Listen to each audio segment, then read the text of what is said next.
We finally got some details about Diamond Dynasty and MLB The Show 24, albeit in a blog post and not a direct, but hey, something's better than nothing, right? Several changes are coming to this year's game, and reactions are pretty strong from the community. Let's go over the good and not so good from the Sony San Diego announcements. But first, remember that for tons of MLB The Show gaming and entertainment content, subscribe to our channel. If you hit that like button and turn on notifications, it helps us out a ton. Your support's really appreciated, so thank you. Also, head to our website, strategize.com, for MLB The Show guides and a lot more. Sets and seasons are back, but there are some fundamental changes to them in MLB The Show 24. Each season will be 12 weeks, and there won't be a flood of 99 overall players to choose from on day one. The best players will start at about 91 overall in Season 1, and that ceiling will rise with gradual content drops over the course of the 12 weeks before resetting again for Season 2. Speaking of that reset, there'll be more wildcard slots this time around, but you'll have to earn them. They can be gradually unlocked via the XP reward path starting in Season 2.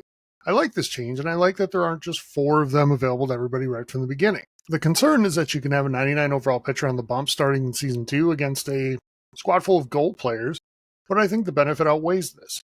I get attached to some of my players throughout the year, and being able to make a handful of them the cornerstones of my team is a pretty nice move.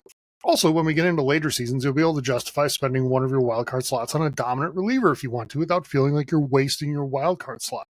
In 23, I had a Kenley Jansen card that was incredible for me, like a 0.4 ERA or something crazy like that. But I couldn't justify using my wildcard slot for him. In 24, I might be able to do that in later seasons. Team Affinity is getting some changes too, with more updates and content drops throughout each season. Along with that came a promise that it might not be quite so grindy this time around, with ways to achieve progress across all game modes. I hope that's true because I can live without the mini-seasons grind again this year just to get TA completed.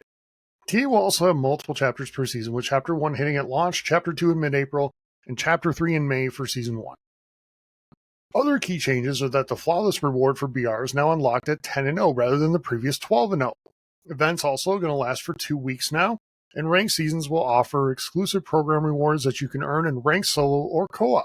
So what's to like about all this? First, the return of the power creep is awesome. I love the feeling of building a better and better team throughout the year, and this plan should give me all of that if everything goes to how Sony San Diego kind of has it drawn up. Flooding the game with 99s had good intent behind it, but the end result was a game that lost a lot of its life and excitement earlier than it normally does.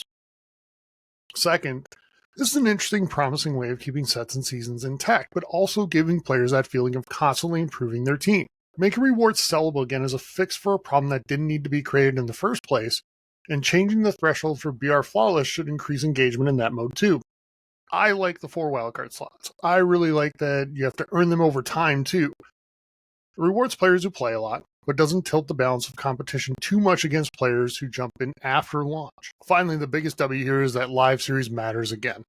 In MLB The Show 23, I didn't even complete Live Series. Didn't care about it at all. In 24, I'll be back on that grind since all Live Series cards and collection rewards are core cards that can be used throughout the entire year. That's not different, but with the resets, I think it's going to be more important to have a lot of those great cards in your inventory.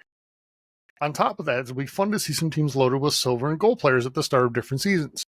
Too many cards get absolutely zero play in Diamond Dynasty, and we're ultimately just collection fodder in 23.